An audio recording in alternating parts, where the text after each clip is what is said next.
Hey guys, it's Faye from SolarFlow, and I am back with an all-new video. Today's topic is a deep dive behind the veil energy read into the cyclist Lance Armstrong. So if that sounds good to you, please stick around, and if not, I am sure I will catch you at another video. Now, as I like to do, I will first and foremost start by sharing some three-dimensional information that I have learned about Lance Armstrong prior to getting into the energy read on him. Now, the reason that I do this is because I have a number of viewers that tune in from other locations that are outside of the United States. They, for example, may not be that familiar with the subject that I am looking into, but also because we, even if it's, let's say, an American public figure, don't necessarily know the full breadth and scope of what there is about the people that I'm looking into.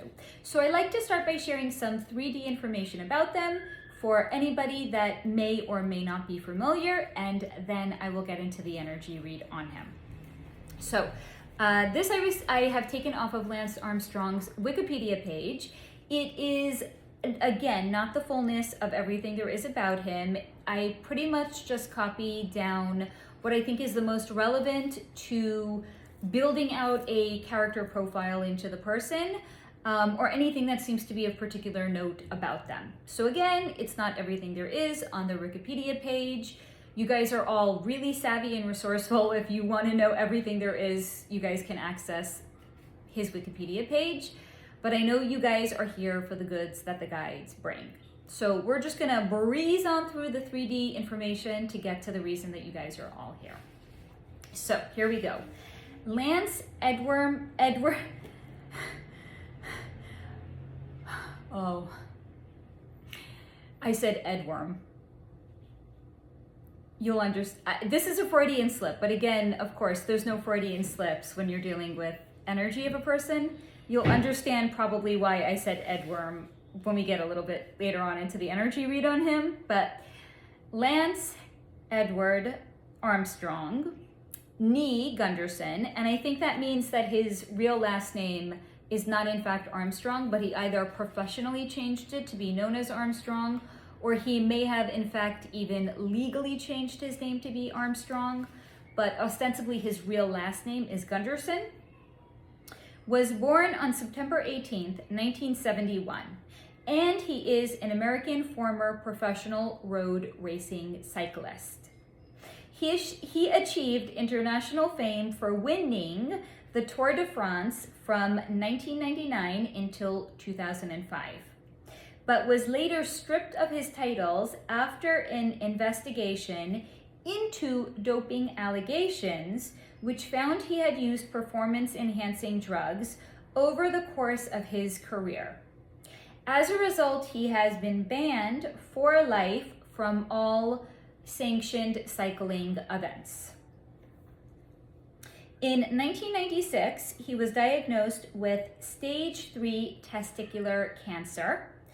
However, in 1997, he was diagnosed as cancer-free. He was married to a woman by the name of Kristen Richards from 1998 until 2003, during which time they had 3 children together. However, the children were not naturally conceived, but came to be born through sperm that Armstrong had banked prior to receiving chemotherapy treatment for his cancer. Now, they did divorce in 2003, and the same year they divorced, monkey binding from one partner to another, he began dating singer Sheryl Crow. They were engaged from 2005 until 2006 when they ended their relationship. Armstrong later went on to have 2 children. I think I read the first one was in 2008 or 2009, the second one born in 2010, to a woman named Anna Hansen, who he later went on to marry in 2022. But wait, there's more. In 1997, Armstrong founded the Lance Armstrong Foundation, which supports people affected by cancer. They have raised more than $325 million from sales of their yellow Livestrong bracelets. Imagine that, and they still don't have a cure for cancer. Outside of cycling, he is an active businessman and investor, and he owns a coffee shop in Austin, owns and operates a bike shop, and he has provided funding for a nonprofit organization that provides counseling and supports for kids with parents with serious diseases. He also has a line of cycling clothing from Nike, and in 2009, he invested $100,000 into a venture capital firm that bought early stakes in Uber. And we know how big they are now. In 2019, Uber achieved an IPO of $82 billion, which earned Armstrong an estimated $20 to $30 million. He has an overall estimated net worth of $125 million. So that concludes the 3D information on Lance Armstrong. Now we are going to get into the energy read on him. So Lance Armstrong. As soon as I connected to his energy, he smirks at me and says, quote, "I really had them going there, didn't I?" End quote. So I play dumb, because I'm a blonde, and I ask him, who? And about what? And he gestures his hands out like this, as if he is encompassing all of the people in all of the lands, and says, quote, "About me being the best athlete in the world, and it was all natural." End quote. Now, he tells me he still is the best athlete, bar none. So I follow up this claim he makes by asking him, then why did he use the juice, as in performance-enhancing drugs? And he asks me, why not? Because according to him, he got a lot of attention because of it, a lot of money prior to it, and it was all so easy to do it and get away with it. So why wouldn't he? Like, I am out of my mind for even suggesting that athletes should be all natural. Like, it's ridiculous to hold them to some sort of a standard, because they are setting the bar of excellence for the rest of us to aspire to. Or, I don't know, maybe because it just wasn't fair to all of the other competitors? Like, because again, here's the thing, when I'm doing an energy read with a person, as I've shared in other videos, it's like wind. So if there's a chain link fence, it's not gonna hold the wind back. The wind is gonna blow right through the chain link fence. So all thoughts when I'm interacting with a person on an energetic level are completely laid bare. I can see their thoughts, they can see my thoughts. So when I'm thinking something, they can see my thoughts. When they're thinking something, I can see their thoughts. All thoughts are completely laid bare. So my mind was going to this point of thinking, these are professional athletes. This is who we all aspire to be. So yes, they should be held to some sort of a higher standard. Or there should be a level of fairness with the other competitors that you're competing against. And he's looking at my thoughts while I'm thinking at these things like it's ridiculous. And like, why would I even think these thoughts? Like, it's almost comical to him that these are the thoughts that I had in my mind at the time that my energy was connected to him. So while these thoughts are floating around in my mind and he sees them, he just shrugs. Like, why think about that? And why even spend any time thinking about them as in the other competitors? Because look what a nice life he has had because of all of it. So Lance Armstrong is very much an ends justify the means kind of a person. So it's like, hey, hemming at the truth. Hey, let's not look about what I had to do to achieve the things that I achieved. Let's just look at the bottom line here. I had a great life because of it. So, all that stuff, who cares about it? According to him. So, through this already brief interaction with him, I have concluded that Lance is not a very deep person, and he is in fact more than content to live a surface life. Because, as he's already shared, that's what he values. He's had a really nice life because of it. Everything else, who cares about it? What does he not value, for example? Actual values. And he certainly doesn't have any level of integrity. So it kind of got me thinking, this is not a very deep person. This is somebody that lives a surface level life, whose ends justify the means. And I kind of started thinking like, so what was the experience like for him to be found out? Because this is some sort of a threat to his sense of identity and the meaning and value that he has placed in it as with the ends justifying the means. So I asked, what was the experience like of being found out for him? Now, notice I did not ask how he felt about it, because I suspect he actually felt nothing. But this was more a sense of threat to him. So after I asked the question, he simply just shrugged again, and he smiles a little bit, and he asked me, rhetorically, what was the point in committing the perfect crime if no one, in fact, knew he had committed it? Now, doesn't that tell you a lot about Lance Armstrong? Because for him, part of the fun in being found out for using enhancement performing drugs was seeing the outrage at the fallout. Like these people felt duped by him. And these were people he had never met and had never met him.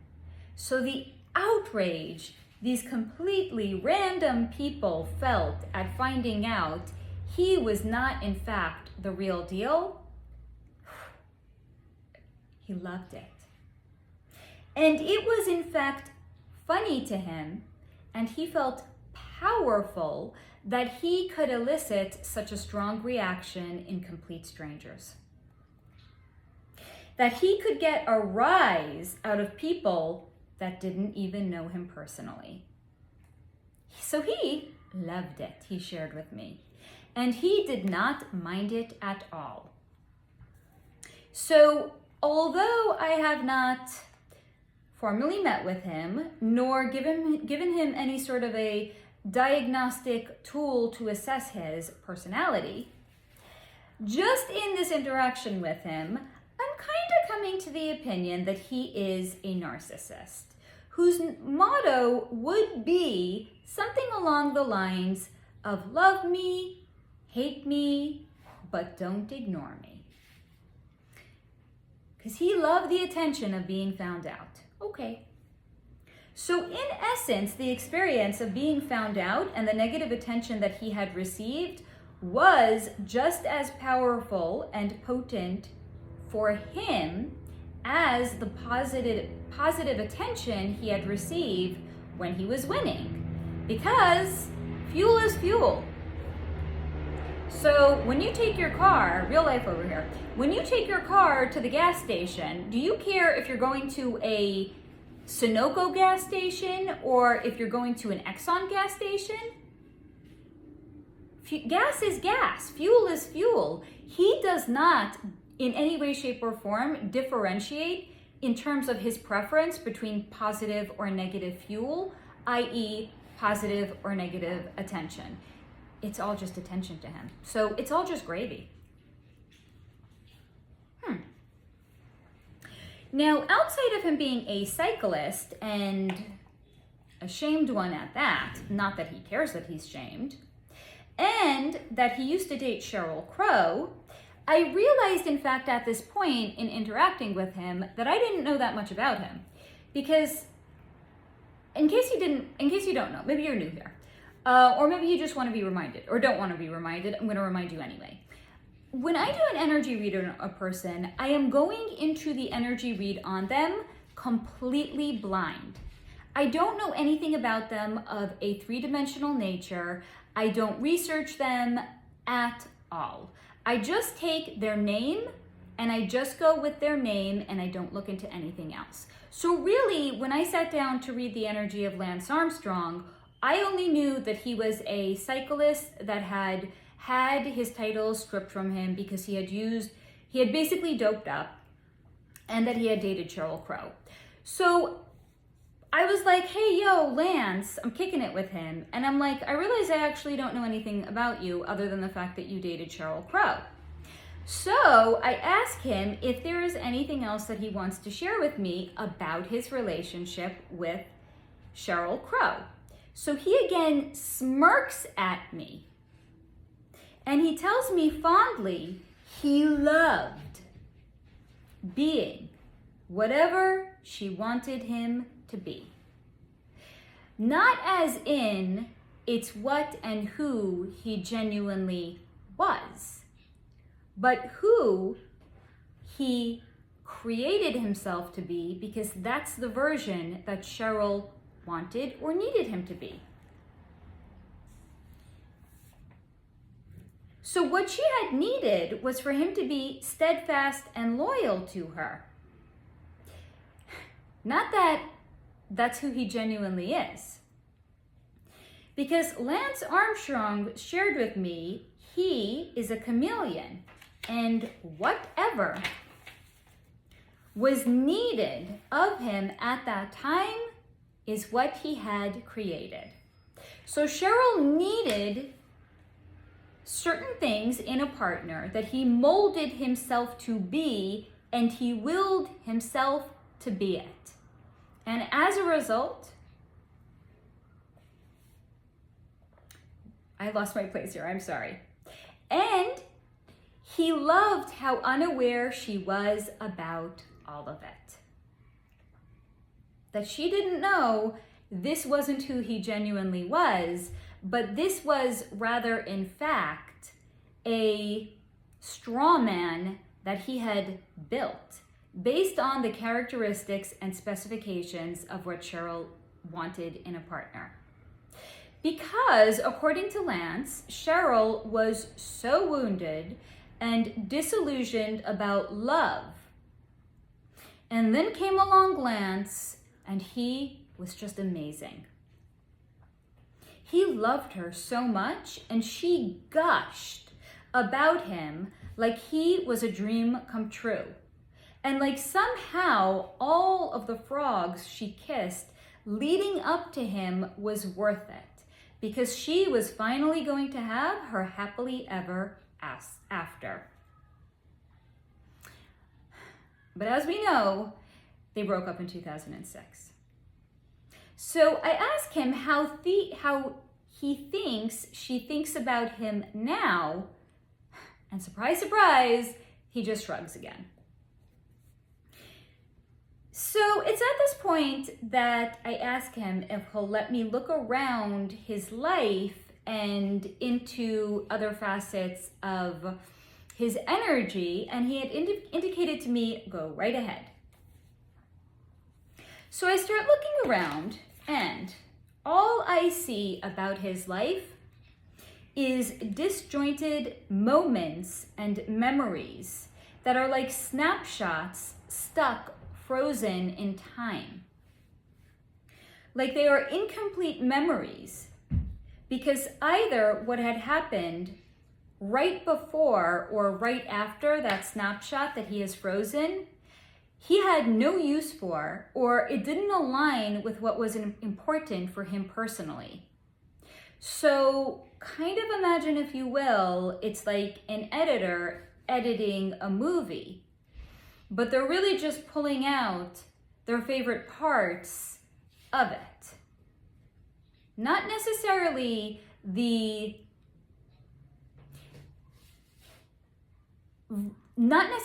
scenes where the actors had been doing their best or had been in the moment or fully emotional or really, really owning that moment. Not that. It was the moments that the editor liked the best, irrespective of how the other actors were doing in it. Were they crying ugly? Didn't care. Were they owning it? Didn't matter. Was it the best take? Didn't matter. It was the moment the editor liked the most. Glossing over the details of all of the other people in his life. So essentially, I promise I know how to talk. So essentially, by the way, when I'm recording this, Mercury is still technically in retrograde, at least for another couple of hours. So next week's videos will be like gold, but we still just got to get through the next couple of hours. So essentially, he clipped out only the pieces of what was important to him, and he completely disregarded the rest. And 2% personal opinion, that struck me as sad. Because imagine people meaning so little to somebody that this person won't even bother to remember the things as they actually were, but only to focus on remembering the parts and how they wanted it to be. So not actually caring how things were, but only choosing the moments that represented a creation of how he wanted it to be. So one could in fact say then, therefore, that Lance Armstrong has his own unique relationship with reality, and that relationship with reality may not actually reflect reality all that much. Because how many things are getting left on the floor of the editor's room when they're editing the movie?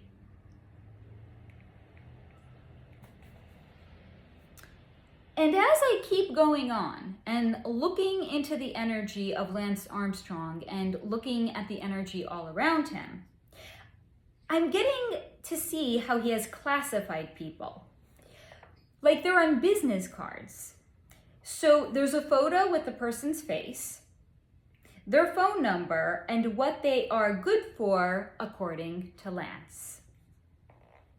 Like they're all transactional people, but they're not actually human beings outside of the meaning and purpose that they can serve to him. So at the time that he was single, there was girls who were classified under sex. Other people were classified under money or business or commerce. But what I did not see is that there's anybody that's classified under friends or even family. Because again, look at it this way. He's so disconnected, in fact, from his family that he either professionally and or legally changed his last name. Like, I don't even want to be associated with this name. That's how little it meant to him. That's saying something. He even has somebody classified under don't call, which I think is in fact his ex-wife. And there are a few faces of younger people that he classified as, in amount of time he is meant to spend with them, or a time of the day or week that he is meant to call them, and how long he is supposed to stay on the phone with them. So it's like the classification, it doesn't even say who these people are. Like, I think these are his kids that he had with his first ex-wife. And it's not listed as, like, imagine, you know, how do you save people in your phone in this day and age? Like, my mother in my phone is saved mom. When my Pip is older, he'll be saved in my phone probably with like a cute nickname that I've given him, or I don't think child per se, but Lou, something that connects me to the person. There's nothing that's there's no connection that Lance Armstrong has to the people that are saved in his Rolodex or saved in his phone. Obviously, in the 3D world, they're saved under their name. But mentally and energetically, the way that he has classified them is with the amount of time that he has to call, like spend on the phone with them, or how much time he is supposed to spend with them, or the day and the time that he is supposed to call them. He doesn't in fact even see them as people, but he sees them as a transactional amount of time that he is meant to spend with these people. In his mind and energetically, that's all they are. They're pieces of time devoted, but there's no connection or identification to actually who or what these people are to him. There's also nobody like son, daughter, sister, mother, nothing. It's all devoid of any sort of familial association. And it is so impersonal and frankly rather gross. 2% personal opinion. So I conclude looking at the energy of the people around him, and I start to look around the energy of his home. And while it is nice and well appointed, it seems bare to me. So imagine, if you will, it's like receiving a hug from somebody, but the person is shirtless. Don't get excited. It's not a shirtless woman. It's a shirtless man, okay? So it's like getting a hug from a shirtless man who has just been rolling around in the snow. So it's a hug, yeah, but, and it's something that's meant to provide comfort because it's a hug, but instead it's cold because it's a cold body that came in from rolling around in the cold snow, and then it's hugging you. So instead of transferring the comfort and the warmth, what's being transferred is the cold. Because that's what Lance Armstrong is. Cold. And his is not an energy that I want to be around any longer. So I don't. So that concludes the Behind the Veil energy read into the cyclist Lance Armstrong. I hope that you have found this to be interesting, maybe even insightful or thought-provoking, and I remind you to please resonate and to leave the rest behind, and as always, and until next time, to stay in the high vibration. Unlike Lance Armstrong, 2% personal opinion.